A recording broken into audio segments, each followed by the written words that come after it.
All right, guys, this is kind of a follow-up of the video that I just recently posted. In that video, I mentioned that I was trying to work out the spring assist.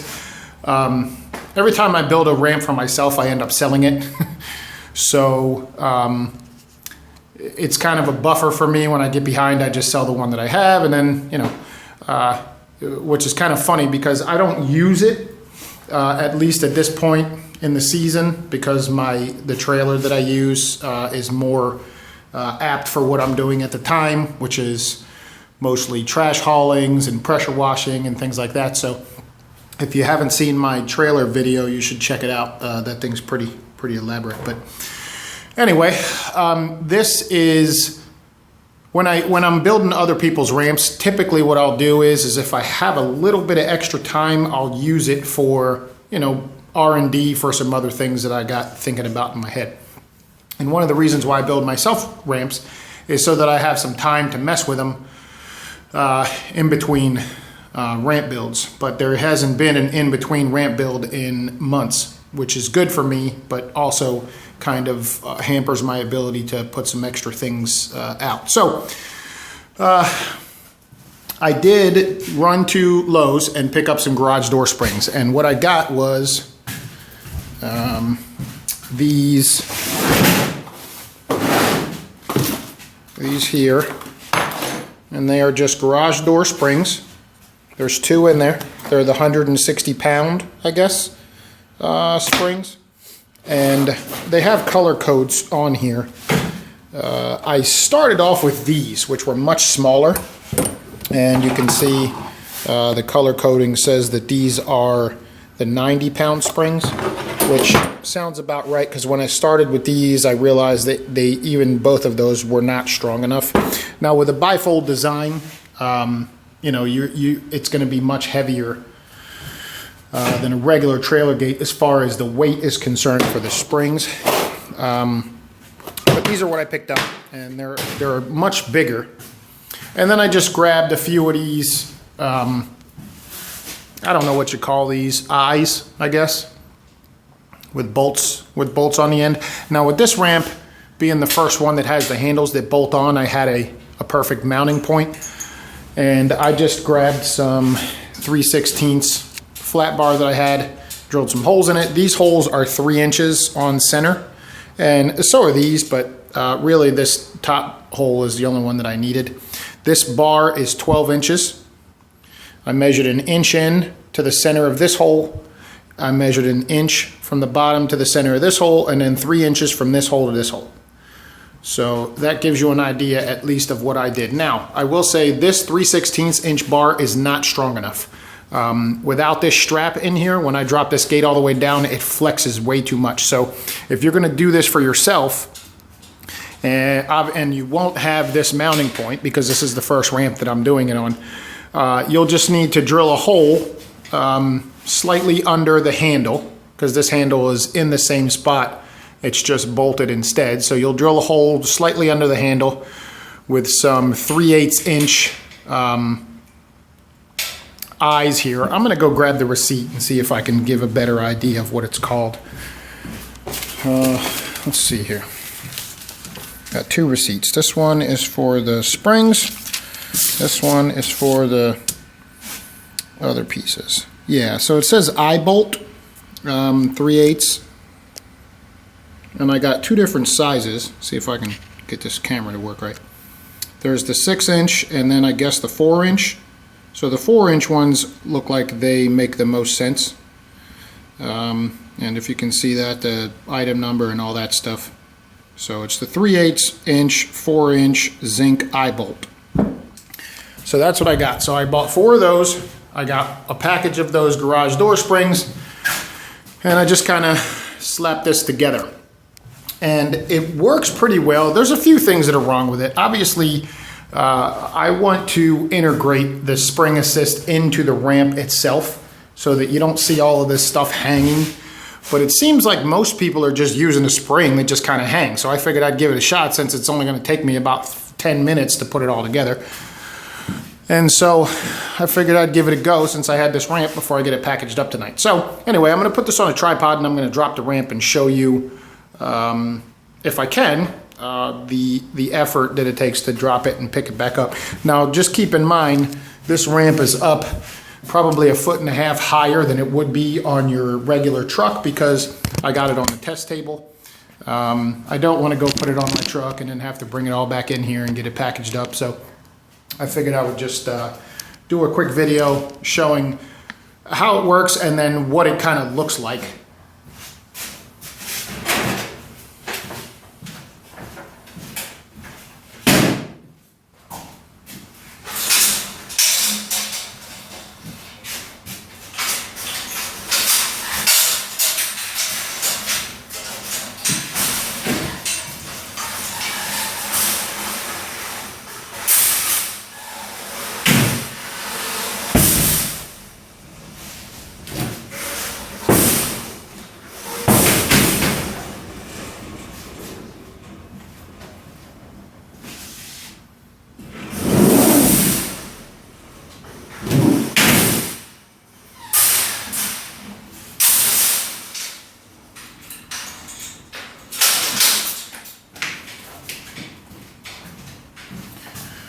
So, I don't know if you can tell, I'm not an overly strong person, but it doesn't take much effort to lift this up. You know, whether it's worth it or not, I don't really know because of how these hang. I'm not really sure if these will, you know, hit the truck, depending on how your ramp mounts. This won't hit my truck when I install this ramp. But, you know, depending on what truck you're using, this might be in the way. So you may have to adjust where you put it. But I figured I'd at least give you an idea. And I don't know if I've explained this. The reason this strap's here is because this plate's too thin. So you'll have to get something like a 1/4 inch or a 1/2 inch plate. Just do 1.5 inches wide and maybe, you know, maybe a 1/4 inch thick or a 1/2 inch thick, just so that this doesn't spin when you are going up and down, because this spring's pretty strong. So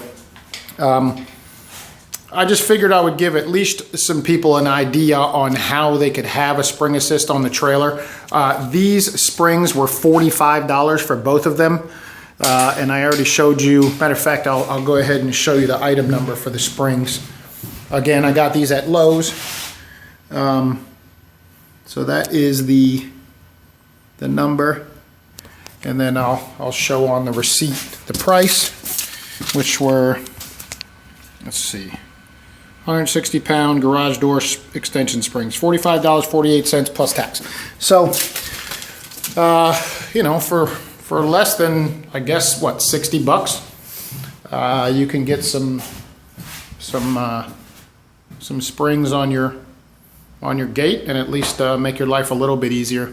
So this is just an informative video. Like I said, this is not the way that I'm going to make it when I sell the spring assist, I don't think, but at least to give people an idea for the ramps that I've already sold, because there is quite a few of them out there now, and everybody is always asking me about a good way to put a spring assist on here. And short of installing it on your own bed rail and then having that cable, you know, if you use a gorilla lift or something, you'll have a cable and it'll rub on your truck if you don't install it right. So I figured I'd just make a quick video showing how I did it. And like I said, this didn't take me much thought at all, and much in the way of material or time. So that'll helpfully get you guys going in the right direction. Again, you'll have to drill this hole because these, you know, the ramps that I've sold previously don't have this mounting point.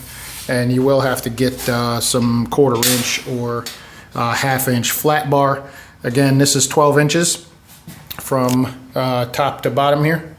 And these holes are 3 inches on center. This hole is 1 inch from the top to the center. And that seems to be the right mounting points for this particular ramp.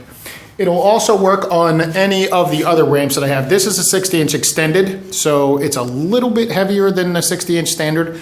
And it is, you know, it's pretty much, it's probably 30 pounds heavier than the 48-inch ramp. But either way, even if you have a smaller ramp, if you have a 48-inch design, you know, you can adjust the points on this here to give yourself an idea of you know, where it needs to be so that your ramp's not jumping up on you after you get off of it with the mower. I would say when you first install these, grab yourself maybe some of these when you're picking up the parts. And these are, let's see, I got these when I got the springs, so come on now, let's get some focus. So it's these things here, spring links, I guess, 3/8 inch, I guess, 3 1/8 inch spring links. They're $3 a piece. Just grab a couple of them.